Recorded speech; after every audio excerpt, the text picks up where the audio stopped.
I'm Evelyn Vanderhoop. I welcome you to come to watch me weave. I'm weaving a technique called the Naaxiin. It's commonly called chill cat. I'm weaving a diving whale and I welcome you to watch me. While I'm demonstrating today, I'm going to read an ancient story that was collected in Haida Gwaii by Swanton, and he printed it in a Haida textbook. So how Shining Heavens Caused Himself to Be Born is the book. So here is a pattern, and here I am weaving. So these will be basic techniques, and so I've described them before in previous videos. So right now you'll see I'm weaving the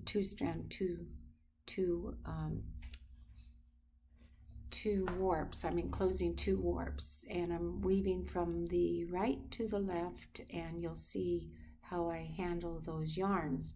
I'm going to turn a corner here, and then I'm going to weave from left to right, and you'll see that the strands of yarn are moved differently, even though it is still basically the two strand.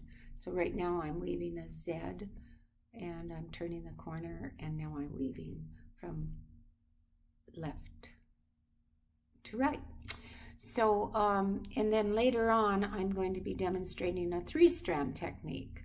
So really in this particular video today you're really getting all of the techniques of the Naaxiin. So I'm going to do something that's traditional. I'm not going to talk about my weaving, and I'm going to just have you be watching me. So while you're watching, I'm going to be reading this traditional story. And it talks a lot about the power of the garments, and that's why I really love this story. So, how Shining Heavens Caused Himself to Be Born. She was a chief's daughter at Jew.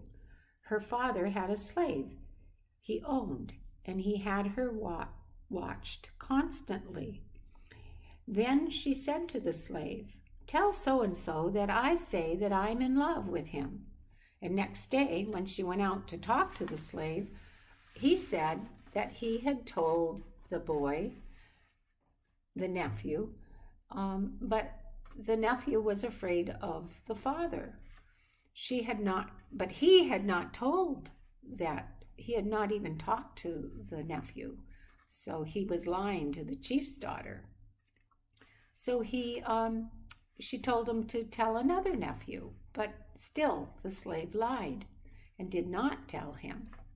He told her that he, the nephews, feared her father, and after she had tried in vain to get one of the nephews to be interested in her, she went with the slave, and her father discovered it. Then they abandoned her. And only the wife of the youngest uncle left food for her. So she went down onto the beach to dig shellfish. And after she had done this for a while, she dug out a cockle shell in which a child cried. And then she looked into it. The small child was in it, and she took it to the house. She put something soft around it, and although she did not nurse it, it grew up fast. Soon it began creeping, and not long afterward it began walking about. Not long after that, the child said, "See, mother, like this." And he made the motion of drawing a bowstring. After he had said so again, she discovered what he meant, and then she hammered out one of her copper bracelets into a bow and another into arrows. After she was through, she gave it to him, along with the 2 arrows. He was pleased with them. Then he went out hunting for birds. When he came back, he brought his mother a cormorant. His mother ate it. The day after, he went out to shoot birds again. He brought his mother a goose. His mother ate it. Next day, he went shooting birds again. He brought in a wren, and then he skinned it. He dried the skin. He valued it, and next day he brought in a red-winged blackbird that he also skinned. He also dried it, and next day he brought in a blue jay. He skinned it, and he dried the skin. The day after, he brought in a woodpecker. He skinned it. He dried the skin. One night, he heard someone talking to his mother. A creaking also went on in the house. And at daybreak, he awoke in a good house. The carvings on the house posts were so good, they seemed to wink their eyes. Master Carpenter had caused himself to become a father to him. He got up, and his father said to the child, "Chief, my child, come and let me dress you." So he dressed him up, and then he went to him and he said, Master Carpenter put stratus clouds upon his face. "Now, chief, my son, go and sit idly by the sea." And as he did so, the weather was fair.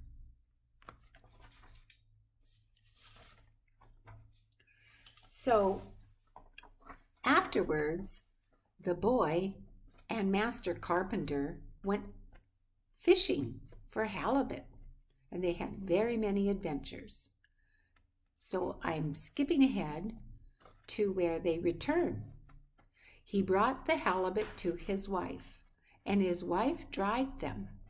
Then he, Master Carpenter, called his son again, and after he had painted him up, he said to him, "Now, chief, my son, go and see your uncles who are living yonder." Then he set out. He came to the end of the town and sat there. After he had sat there for a while, they discovered him. They came running to him in a crowd, and then they knew who he was, and they moved over again to where his mother lived. After they had lived there for a while, he went out wearing his wren skin. "Mother, look at me," he said. Then his mother went out after him. His mother saw him sitting upon the ocean as a piled-up cumulus cloud. Then he came in and questioned his mother. "Did I look well?" "Yes, chief, my son, you looked well." Then he also took his blue jay skin, and he said to his mother, "See how I look." And she went out after him. Her son sat broad and blue over the sea. Then he came in and said, "Mother, did I look well?" "Yes, chief, my son, you looked well." Then he also went out wearing the woodpecker skin and said, "Mother, see how I look?" And she went out after him. He sat over the sea, the upper part of him red. She smiled at her son. And then he came in. He said, "Mother, did I look well?" "Yes, chief, my son. The supernatural beings will not get tired of looking at you." Then he said, "Mother, I shall see you no more. I am about to leave you. When I sit in the morning at the mouth of Canaan, there will not be a breeze from any quarter. No one can touch me. When the morning sky appears, just as my Father put paint upon me, there will not be a breeze from any quarter. During the days when I rule, people will get their food. Well, chief, my son, when you sit there in the morning, I will send out feathers for you." Then he started away from his mother. His father also started away from her, and he said, "I too am going away from you. Settle yourself at the head of the creek. I shall see you sometimes." Then he too went off. And in the evening she called her youngest uncle, and she said to him, "When they go fishing tomorrow, wear a new hat and carry a new paddle. The next day, very early, they went fishing, and then she sat down at the end of the stream, down with her knees together. And when she pulled up her dress, the wind blew out of the inlet. As she raised it higher and higher, the wind increased.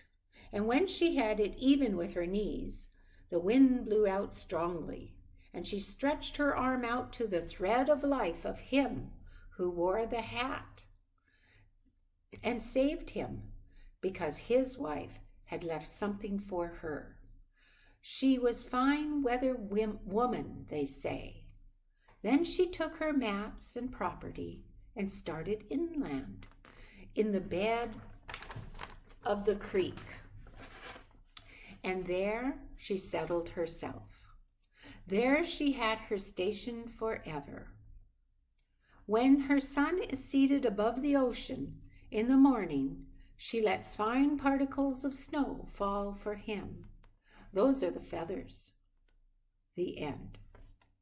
So we see that Master Carpenter comes, and he is with the young boy's mother. So you get the sense that these are all supernatural beings. They can change the weather just by wearing clothing that will influence the weather. So that is why I really enjoyed this story, as to how they talk about how we were able to control things in our environment by our behavior, our actions. And so I'm weaving the diving whale, and the diving whale was, its intention was to influence the ocean being, to encourage the ocean being to be kind to us, and to have us have good weather. So anyway, I hope you enjoyed the story. And like I say, in these videos, the basic techniques are covered.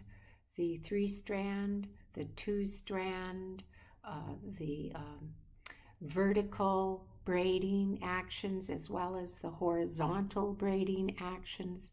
So if you watch as I go along, you should be able to go along with me and weave these techniques. Thank you so much for your interest, and hopefully you come back again, hear more stories, see more weaving. Hawa.